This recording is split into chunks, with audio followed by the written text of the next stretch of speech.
Shalom bien-aimés, alors que nous bouclons ce thème sur la circoncision du cœur, je nous invite ce matin à regarder ce texte de 2 Corinthiens 10, les versets 4 et 5. Car les armes avec lesquelles nous combattons ne sont pas charnelles, mais elles sont puissantes par la vertu de Dieu pour renverser les forteresses.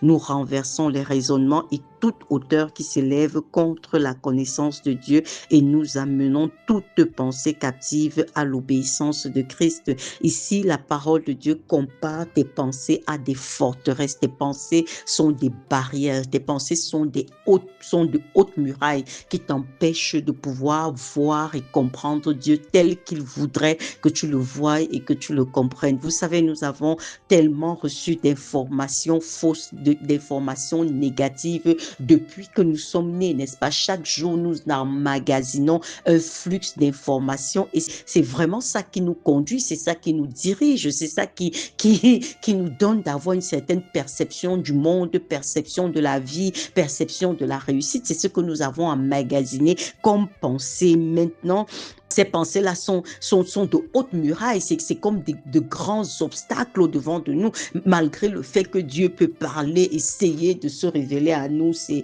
difficile, n'est-ce pas? C'est très difficile à saisir la pensée de Dieu parce que en réalité, il y a un mur qui s'est élevé et que nous continuons d'élever chaque jour en fonction de la source à laquelle nous nous abreuvons. Parce que plus tu t'abreuves à la mauvaise source, plus cette forteresse est solidifiée. Tu dois comprendre ça.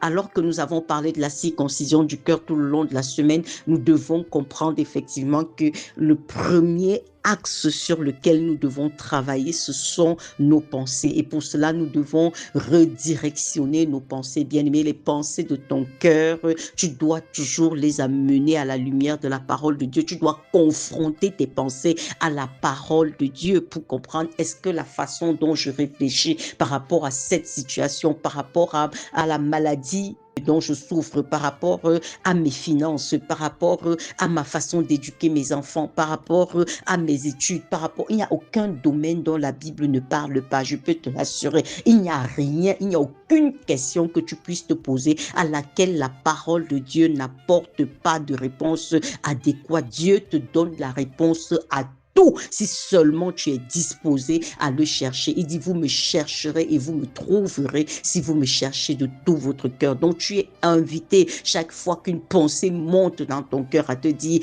qu'est-ce que Jésus dit à propos de ça? Qu'est-ce que la parole de Dieu me dit à propos de ça? Quel est l'exemple, le modèle que je peux avoir dans la parole de Dieu à propos de ça? Ce n'est pas tes capacités physiques qui te donnent la victoire, bien-aimé. Lorsque nous regardons le combat de David contre Goliath dans 1 Samuel 17. David n'était pas un grand soldat avec toutes les caractéristiques, une grande stature, c'était pas un homme entraîné à des guerres, non, c'était pas ça. On dit plutôt qu'il avait l'apparence d'un enfant, mais le combat que David a gagné contre Goliath, c'est parce qu'il connaissait son Dieu. On dit dans 1 Samuel 17 au verset 45, David dit aux Philistins, tu marches contre moi avec l'épée, la lance et le javelot, moi je marche contre toi au nom de l'Éternel des armées, du Dieu de l'armée d'Israël que tu as insulté. Ça veut dire que l'autre avait des atouts physiques, n'est-ce pas? Mais David connaissait le Dieu qu'il servait, il connaissait le Dieu tout-puissant, il connaissait le Dieu capable, il connaissait le Dieu fort, il connaissait ce Dieu fidèle dans son alliance.